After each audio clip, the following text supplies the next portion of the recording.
Welcome to एडुजोस। एडुजोस में आप सभी लोगों का स्वागत है। दोस्तों, आज की इस वीडियो में हम लोग 9 जनवरी 2021 को जो आरआरबी एनटीपीसी का शिफ्ट 1 की परीक्षा हुई है, इसमें सभी क्वेश्चंस देखेंगे। जो भी क्वेश्चंस हमारे पास आए हैं 100% जेन्यून और ऑथेंटिक। आज 9 तारीख को ये सारे प्रश्न पूछे गए हैं। शाम को सेकंड शिफ्ट का जब एनालिसिस होगा, उसमें आपको ये दोनों शिफ्ट की पीडीएफ जो है आपको मिल जाएगी। एंड्रॉयड ऐप आप डाउनलोड कर लीजिए, वहाँ पर आपको इसका जो है वो डेली पीडीएफ मिल जाता है। तो जिन लोगों ने अब तक चैनल को सब्सक्राइब नहीं किया है, चैनल को सब्सक्राइब ज़रूर करें। और डेली जो 2 एनालिसिस की वीडियो है, शिफ्ट 1 की और बाद में शिफ्ट 1+2 की, दोनों की, ये डेली आती है। डेली करंट अफेयर्स भी आता है। तो अगर आपको कभी नोटिफिकेशन नहीं आता है तो आप उसको एक बार चैनल को जाकर के विजिट ज़रूर करें। यूट्यूब में जाकर के, हमारे चैनल पर जाकर के वीडियो ज़रूर देखें कि लेटेस्ट वीडियो जो अपलोड हुई है वो कौन सी है।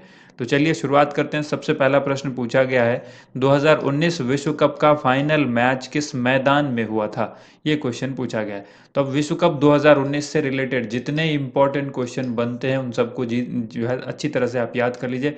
किसने मैच जीता, ठीक है, किसने सबसे ज़्यादा रन लगाए, कौन जो है वो सेकंड रहा नंबर पर, यानी रनर अप कौन रहा, रनर अप टीम, ठीक है, इस विश्व कप का आयोजन किसने किया, ये सब आपको याद होना चाहिए। तो ये मैदान का नाम पूछा गया था, लॉर्ड्स क्रिकेट ग्राउंड में ये मैच हुआ था। पहला क्वेश्चन का आंसर हो गया।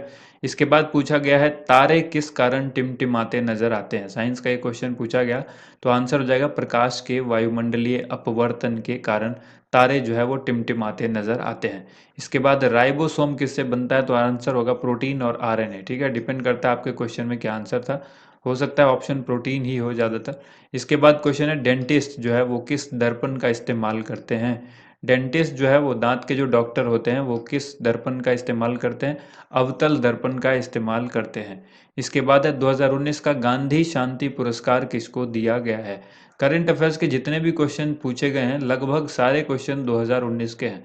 2020 से जो है एक भी क्वेश्चन नहीं पूछा गया है। तो ध्यान रहे कि 2019 के जितने भी इंपॉर्टेंट क्वेश्चन है, अगर आप उसका पीडीएफ फाइल लेना चाहते हैं तो डिस्क्रिप्शन में हमने लिंक दिया हुआ है। पिछले एक साल का 2019 का लगभग जो है आपको 1300 प्रश्न मिलेगा उस वीडियो में, उसमें पीडीएफ में। तो आप वहाँ नीचे डाउनलोड कर सकते हैं। 1000 प्रश्न तो वन लाइनर है, साथ ही 350 प्रश्न ऐसे हैं जो विभिन्न परीक्षाओं में 2019 में पूछे गए हैं। तो वो आप डाउनलोड कर सकते हैं, डिस्क्रिप्शन में लिंक हमने दिया हुआ है।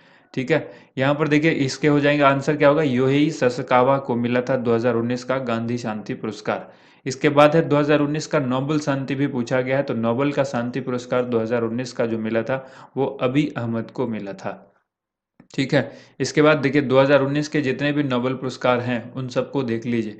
जैसे कि अर्थशास्त्र में किसको मिला था, ठीक है, बहुत इंपॉर्टेंट है। इसी तरह से फिजिक्स में, केमिस्ट्री में, इसमें, इसके अलावा जो है वो साहित्य में, इन सबको आप देखिए किसको किसको ये अवार्ड मिला है। रिलेट करके जब तक नहीं पढ़िएगा आप आने वाले शिफ्ट के आंसर जो है वो नहीं दे पाएंगे। 1857 के विद्रोह के समय गवर्नर जनरल पूछा है, तो देखिए लॉर्ड कैनिंग होगा उस वक्त गवर्नर। इसके बाद ताशकंद समझौता जो है उस पर किसका किसका हस्ताक्षर हुआ था? ताशकंद समझौता भारत और पाकिस्तान के बीच हुआ था। तो आपको याद रखना है कि भारत से लाल बहादुर शास्त्री और पाकिस्तान से प्रधानमंत्री जो अयूब खां थे, इन दोनों के बीच इस पर हस्ताक्षर हुए थे। ताशकंद समझौता किसके किसके बीच? लाल बहादुर शास्त्री और अयूब खां के बीच ये समझौता हुआ था। इसके बाद है, भारत ने 2019 में किस देश के साथ असैन्य परमाणु संयंत्र के लिए एमओयू पर हस्ताक्षर किया है? तो ये क्वेश्चन जो है देखिए अमेरिका के साथ भारत ने किया था। इसके बाद देखिए यहाँ पर अगला प्रश्न यहाँ पर पूछा गया है कि एक क्वेश्चन ट्यूनीसिया से रिलेटेड एक शायद क्वेश्चन पूछा गया होगा। एक क्वेश्चन वो हम आगे देख लेंगे कि वो क्वेश्चन क्या था। यहाँ अगला जो क्वेश्चन है, कृत्रिम उर्वरक का प्रयोग किस सदी में शुरू किया गया? शायद ये क्वेश्चन भी पूछा गया है, बहुत इंपॉर्टेंट क्वेश्चन है। आप इसका आंसर कमेंट करके बताइए कि कृत्रिम उर्वरक का जो प्रयोग है वो किस सदी में शुरू किया गया, ये पूछा गया था या नहीं। पॉलिटिक्स ऑफ जुगाड़ पुस्तक पूछा गया है कि इसके लेखक कौन है?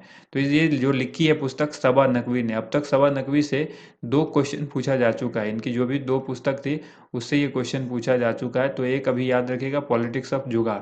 तो अब इसकी जितनी भी पुस्तक हैं सबा नकवी की, क्योंकि जो एग्जामिनर है वो इसके सारी पुस्तकों को ध्यान रखे हुआ है, तो आपको जितने भी क्वेश्चन हैं बनते हैं सबा नकवी से, वो उसको आप याद रखिए।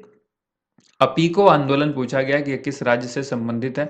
आपको पता होगा एक चिपको आंदोलन था, ये पेड़ पौधे से रिलेटेड था, पेड़ को काटने से बचाने के लिए। ठीक है, लोग उसमें पेड़ में चिपक जाते थे ताकि पेड़ को ना काटो, पहले मुझे काट लो।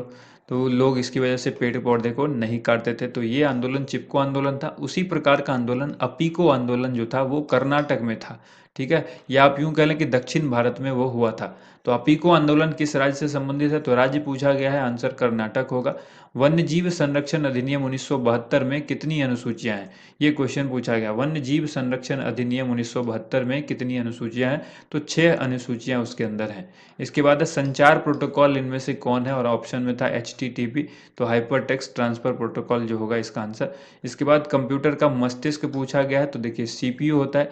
CPU के अंदर दो चीज़ें होती है जो आपको याद रखना है, एक होता है ALU यानी अर्थमेटिक लॉजिकल यूनिट, और दूसरा होता है CU यानी कंट्रोल यूनिट। तो ये दो नाम आपको याद रखना है जो मेन होता है इसके अंदर, CPU के अंदर।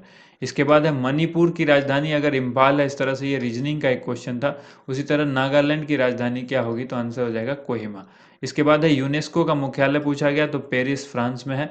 और एक बता रहे हैं कैंडिडेट की ओपेक का पूछा गया, तो देखिए ओपेक का जो मुख्यालय है वो वियना ऑस्ट्रेलिया में है। हमने इस सभी संस्थाओं को लेकर के एक इम्पॉर्टेंट वीडियो आपके लिए बना दी है, तो उस वीडियो को यहाँ पर आई बटन पर क्लिक करके आप ज़रूर देखें, क्योंकि सभी संस्था में सदस्य कितने हैं, उसका मुख्यालय कहाँ है, उसकी स्थापना कब हुई थी, ठीक है, उसका फुल फॉर्म क्या है, ये सब हमने उसमें बताया हुआ है। GST की सिफारिश को लेकर शायद एक सवाल पूछा गया है कि किसने ये सिफारिश की थी, तो केलकर समिति ने की थी, ठीक है। 12वें वित्त आयोग के जो सहयोग से ये किया गया था।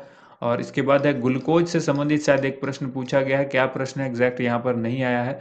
इसके बाद देखिए जो क्वेश्चन पूछा गया है वो आयुष्मान भारत योजना को लेकर। तो आयुष्मान भारत योजना जो है वो 23 सितंबर 2018 को लॉन्च हुई थी। तो योजना से रिलेटेड जितने भी इंपॉर्टेंट वीडियो है मोदी सरकार के आने के बाद, वो आपको इस आई बटन पर मिल जाएगी, आप उसे ज़रूर देखें। मोदी जी ने 2018 में 23 सितंबर 2018 को आयुष्मान भारत योजना की शुरुआत की थी। इसके बाद देखिए ये किस प्रकार की योजना है, हेल्थ टाइप की योजना है, ठीक है, स्वास्थ्य से संबंधित योजना है। इसके बाद क्वेश्चन पूछा गया 45वां G7 सम्मेलन जो है वो कहाँ पर हुआ था, तो वो हुआ फ्रांस में। इसके बाद क्वेश्चन पूछा गया है भारत ने स्पेस रिसर्च में किसके साथ MOU पर हस्ताक्षर किया है। तो देखिए दो क्वेश्चन इससे बन सकते हैं, एक तो या तो 2019 का पूछा होगा या 2020 का। तो 2019 में अगर बात करें तो ट्यूनीशिया के साथ भारत ने इसके साथ जो है वो रिसर्च में भारत ने MOU पे साइन किया था ट्यूनीशिया के साथ, और दूसरा है यहाँ पर नाइजीरिया, ठीक है, 2020 में नाइजीरिया। तो मुझे लग रहा है 2019 का पूछा होगा, आप बताइए कमेंट करके क्या पूछा था। यहाँ पर क्वेश्चन पूछा गया खरोष्टी लिपि से संबंधित एक क्वेश्चन है। तो देखिए सबसे पहले जेम्स प्रिंसेप ने जो है खरोष्टी लिपि को पढ़ना था, ठीक है। तो ये पढ़ने में सबसे पहले नाम किसका आता है, खरोष्टी लिपि पढ़ने में जेम्स प्रिंसेप का नाम आता है। तो दोस्तों ये थी फर्स्ट शिफ्ट के सारे क्वेश्चंस। अगर आपको वीडियो पसंद आई तो वीडियो लाइक कीजिए, शेयर कीजिए। थैंक यू सो मच, आप सभी लोगों का वीडियो देखने के लिए बहुत बहुत धन्यवाद।